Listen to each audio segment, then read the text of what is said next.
Watch through the end. I'll explain why these problems happen and break down the real costs later. Have you had window glass problems on a Nissan from 2000 to 2024?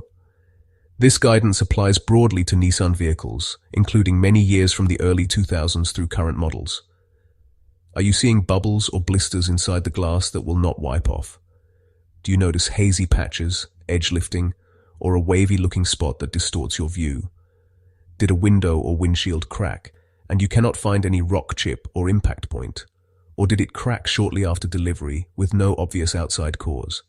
Do you have marks that look like scratches, streaks, or stuck-on residue that cleaning does not remove? Some drivers also report rough-feeling specks that catch the wiper or towel. Some owners come in after a tint install because new scratches suddenly appear.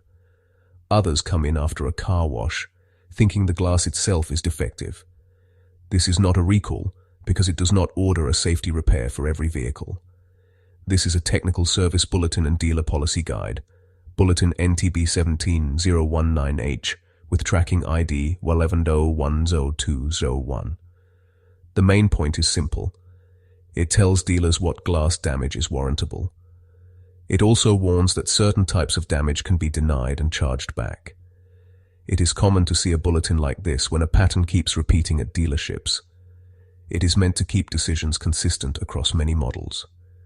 The dealer explanation is that most glass damage is caused by outside impact or surface scratching. That includes debris strikes, rubbing contaminants, or scratches from aftermarket tint work. The real explanation is, first is optical distortion from the bending process. The glass is heated and shaped to match the car. If the heat or mold pressure is slightly uneven, the glass can cool with subtle waves. You see that as a funhouse effect in certain light. Second is lamination defects. The windshield is two glass layers with a plastic layer in between. If air is not fully removed or pressure is inconsistent, tiny bubbles, blisters, or distortion can form inside the glass. So in simple terms, the glass looks bad because of uneven shaping, imperfect lamination, or thin glass that scratches easily. Those are manufacturing quality control issues, not normal wear when they show up early. They also separate true defects from surface contamination that only looks like damage. In plain terms, a dirty or embedded film can mimic scratches.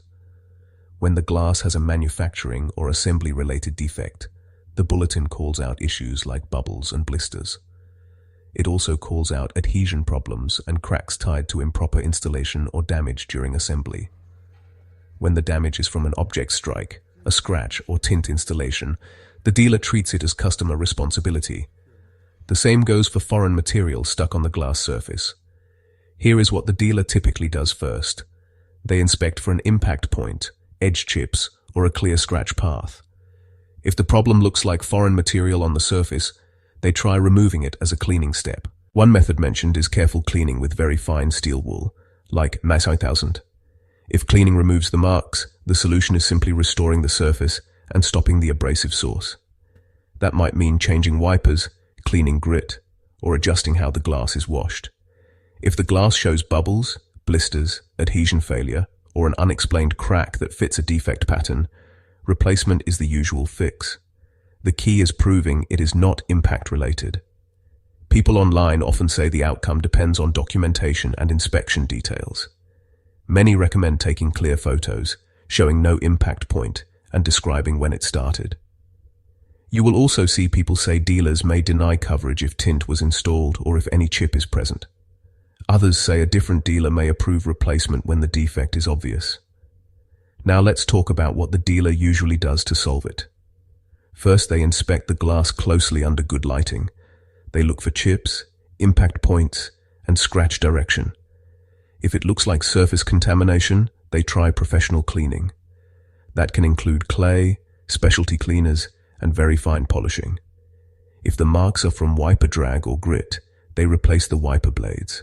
They also clean the cowl area and washer nozzles.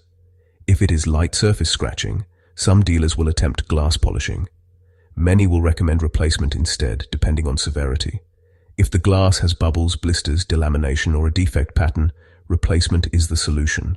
The goal is restoring clear visibility and preventing spreading cracks. If tint was recently installed, the dealer may point to installation damage.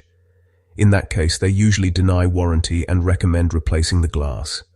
Online, many owners complain that the glass scratches too easily. Others say it hazes or looks wavy in certain light. A common complaint is cracking with no clear impact point. People also describe repeated wiper marks that return quickly. Forum fixes usually start with cleaning before replacing anything. People suggest new quality wipers and frequent blade cleaning. Some owners report success removing film with careful glass-safe polishing. Others say polishing only helps briefly. If the glass is truly damaged, most owners end up replacing it. Some choose aftermarket glass to reduce cost. At a dealership, glass replacement often runs about $500 to $1,500 installed. Windshields with cameras can reach $1,800 to $2,800. Independent shops are often cheaper for the same job. Many land around $350 to $2,200, with advanced windshields about $1,200 to $2,200. If calibration is needed, add roughly $150 to $400. That depends on the vehicle and the shop. Here's the quick takeaway. Document the issue, check for impact, try careful cleaning, and replace the glass if defects persist. Thanks for watching.